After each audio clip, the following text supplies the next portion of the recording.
All right, I'm back. And guess what I just got? This email. And this is what you're looking for. It means you're registered and you can bid on any government contract your heart desires. But funny story, so you know how I said I needed to be really careful to put everything in exactly the same way in every part of the registration? Well, I made a few mistakes, and I want to show you what happened so that you don't make them also. First, in the POCs, the points of contact screen, I put the wrong email in. Basically, I used my name, so Jeff at Density Manufacturing in one place, and admin at Density Manufacturing in another, and even worse, I had created this SAM account using Education at Federal Funded. So as you can imagine, all those discrepancies got my application kicked back. So I got an email basically saying, hey, there's something wrong with the emails in my application. They didn't tell me what the problem was, so I just had to go through the entire application. Didn't have to change much, but I had to go screen by screen to figure out where I had made this mistake in my emails. And it wasn't hard to correct. I just corrected it all to Education at Federal Funded, like I had registered the SAM account with, but that did mean that it delayed my application by a couple days. And this one's pretty confusing, so I want to walk you through it. So this section up here is basically just saying, hey, there's a problem. Okay. Then we keep reading down, and basically what this is telling me is that the legal business name documentation is required. So the documentation that it asked for, the one that it said it wanted, the IRS EIN document that we uploaded originally to validate all the information in this SAM application, apparently that's not good enough. So here it is. You can see right here. The IRS EIN document was not accepted.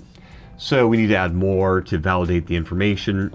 So this is where it gets confusing because the way they break out this email, it's all broken out by the kind of company that you have.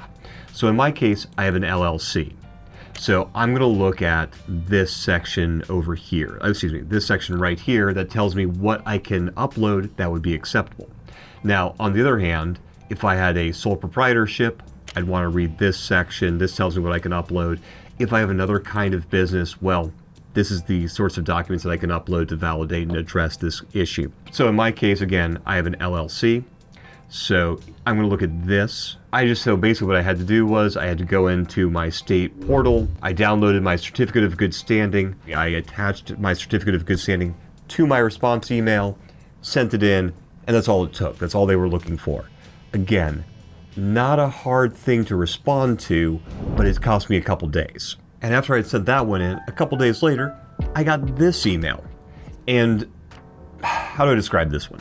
As far as I can tell, every single time you apply in SAM to a new company registration, you're going to get this one. So I don't feel bad. This isn't a mistake on my part, but I did have to address it. So the government is predictably asking for a little bit more information. So all I did was I just got the email, I hit respond. So what I recommend doing is just putting all your responses in bold next to each of the questions that the government's asking. Okay, so so here it is. Please find my state certificate. Answers are in bold. Okay, let's take a look here. Government's first question, the government has found other companies that have registered with similar names and addresses. Are any of them associated with my company? So you can see there are some other companies out there that have similar names to mine. Government just wants to know, hey, are we associated with them? Nope, I'm not associated with any of them. So this was my response. Nope, none of these companies are related to us. Cool. Has the company moved or changed its name from one of the above? So are any of these companies associated by legacy? No, they're not. We're totally different. Okay, is the same physical address correct and complete? Be sure to include suite and apartment numbers, all that sort of thing. Okay, yep, that is correct. We had put in the entire address, so yes, we did. Is this a virtual office, business incubator, residential home office, etc.? So in this case, it is true. I'm using a co-working operator. I have my own office within that co-working operation.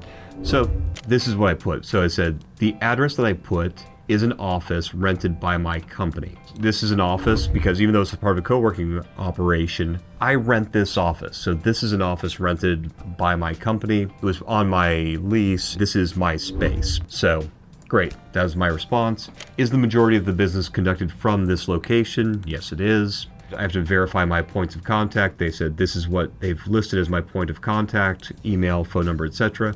My response, correct. Is each POC, the points of contact listed in the SAM registration, an owner, officer, employee, etc.? Yep, that's true. The two people I listed, myself and my partner, were both owners, so yes. It says, please confirm that the points of contact emails are related to the business operations. Yes. I didn't put in our personal email addresses. I didn't use a Gmail address, anything like that. The email that I used is the email that we're using for this business. Great. Yes. Phone, exact same question, but the phone numbers provided. Yes. Those are the phone numbers that we will be using for business operations. And then just said, let me know if you have any other questions. Best. And that's it. So then I hit send, and about an hour later, I got the good email. And that's it. I'm fully registered in SAM.